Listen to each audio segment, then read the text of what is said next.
साथियों, आज हम वाल्मीकि रामायण के बालकांड के 52वें सर्ग की कथा सुनेंगे। इस सर्ग में 3 बातें विशेष ध्यान देने योग्य हैं। सबसे पहली बात, इसमें वशिष्ठ जी को भगवान कह के संबोधित किया गया है। यहाँ पर हमें भगवान शब्द का अर्थ भगवान ना करके महापुरुष समझना चाहिए, ऐसा संतों की वाणी है। भगवान शब्द का अर्थ होता है जो ऐश्वर्यवान है, जो वीर्यवान है, जो स्मृतिवान है, जो यशवान है, जो ज्ञानवान है और जो वैराग्यवान है। जिनके पास ये छह गुण हैं वही भगवान कहलाते हैं।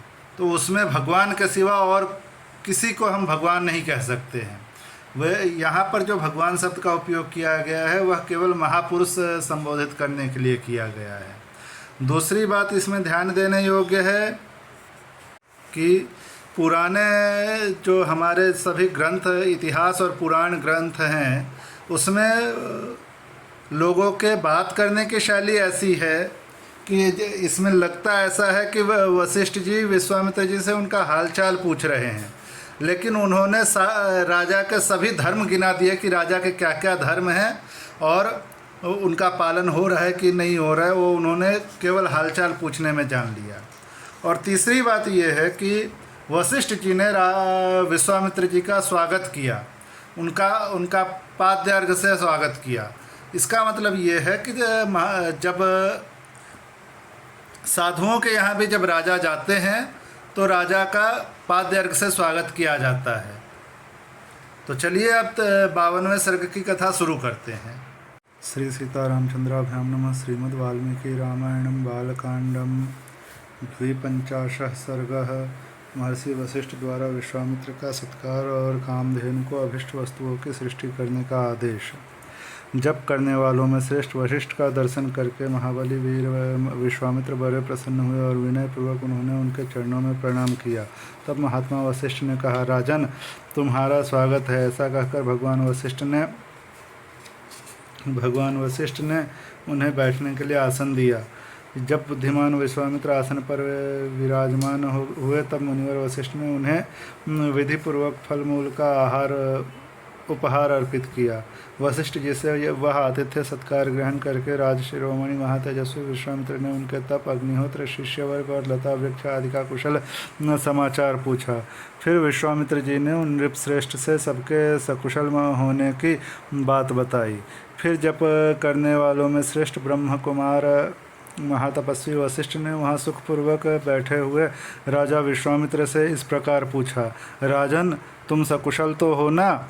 धर्मात्मा नरेश, क्या तुम धर्मपूर्वक प्रजा को प्रसन्न रखते हुए राजोचित नीति से प्रजावर्ग का पालन करते हो? शत्रुसूदन, क्या तुमने अपने भृत्यों का अच्छी तरह भरण पोषण किया है? क्या वे तुम्हारी आज्ञा के अधीन रहते हैं? क्या तुमने समस्त शत्रुओं पर विजय पा ली है? शत्रुओं को संताप देने वाले पुरुष सिंह निष्पाप नरेश, क्या तुम्हारी सेना कोश, मित्रवर्ग और पुत्र पौत्र आदि सब सकुशल हैं?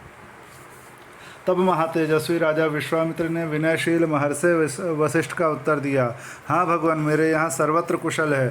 तत्पश्चात वे दोनों धर्मात्मा पुरुष बड़ी प्रसन्नता के साथ बहुत देर तक परस्पर वार्तालाप करते रहे।